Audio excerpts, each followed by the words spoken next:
Hello，又係我係阿 May。今日咧，我哋帶你過嚟睇咧，就係我哋駿景峰嘅一個03個單位。鏡頭睇過嚟嘅話咧，其實呢邊原先係一個鞋櫃嚟嘅。咁啊，今次打咗佢之後咧，呢個視野係開揚咗好多嘅。第二個就係話，我哋做咗個鞋櫃嘅同時，弱電箱喺裏邊。OK， 咁呢邊嘅話咧，實質上係我哋嘅冰箱嘅位置嚟嘅。我哋一個大嘅冰箱，一個蒸烤機，完全係冇問題嘅。咁呢邊嘅話咧，我哋嘅洗衣機咧，亦都放咗嚟裏邊嘅。咁呢邊嘅話咧，係我哋嘅門窗位啦。咁門窗嘅位置亦都係可以開嘅。咁你想通風透氣，完全就冇問題啦。咁呢邊原先係生活露台嚟嘅，我哋而家一擴咗出嚟之後咧，就變成咗我哋嘅廚房位啦。咁我哋廚房亦都係大咗，好用咗嘅。咁呢邊嘅話咧，係我哋公衞嘅一個洗手間，天花上面其實就已經埋藏咗我哋嗰條管道。咁呢邊咧貼咗個磨砂玻璃喺裏邊沖涼，隱私亦都唔需要擔心。跟住咧睇到我哋呢個位置啦，呢個咧係我哋嘅車石。呢個車石咧，亦都係我為兒子特登選取嘅，因為兒子方第一訴求就話：妹姐，我曾經睇過你嗰間洋貓房，我好中意，但係我落手慢咗，俾人買咗，所以咧，我希望你能夠同我打造出一個另外不一樣嘅一個設計出嚟。呢支燈咧係三色變光嘅，因為你睇到佢係白光，佢仲有好多顏色去變嘅。咁呢張凳就真係值得一推啦。其實呢張凳我試圖講咗佢好多次，叫佢唔好買，但係佢話係中意。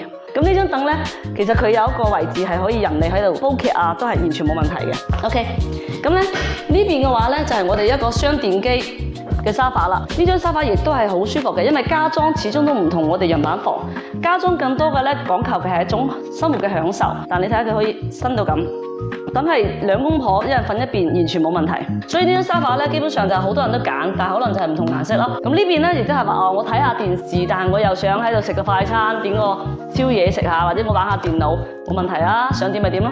對面仲有個拖筒，咁你啲遙控器啊都有地方可以擺啦。咁呢邊咧就係我哋嘅掃地機械人啦，隱藏咗喺裏邊噶啦。跟住咧呢邊咧就係我哋嘅兒子方好中意收藏一啲珍品，咁呢個位置就係可以俾佢擺佢自己中意嘅嘢啦。咁呢邊咧就係我哋嘅抽濕機，抽濕機咧佢會自動排水嘅，到時會穿過呢個管道排，將啲水直接排出去嘅。咁呢個位置咧，其實上面呢度就係一個管道，呢度咧就係個彎頭。咁呢個櫃嘅目的咧，其實遮醜嘅啫。OK， 咁呢邊咧我哋係用咗一個格柵板，咁格柵板咧其實亦都係做咗上下發光。呢個盒咧，呢啲線咧其實可以通過呢個位置穿落去嘅，因為依家未穿。按正常嚟計，佢喺裏邊仲有個電盒嘅，將啲線穿晒入嚟，再穿晒上嚟就得噶啦。依家咧就未得閒穿，所以你睇到啲線，但實質上可以唔需要睇到啲線嘅。嗱，咁一打開裏邊啲插座全部喺晒裏邊噶啦。OK， 咁呢邊亦都有好多嘅一個拖筒位啦、緩衝嘅。呢邊咧亦都有啲驚喜會俾到你。呢邊咧收咗好多嘢嘅。呢邊我哋所謂即係阿仔嘅房，咁阿仔嘅房咧，首先係同我自己嘅女嘅設置一樣嘅。呢度咧佢可以擺佢自己嘅一啲衫啦，上面掛短衫，下面掛長衫係冇問題嘅。跟住呢度放一堆嘅手板啦。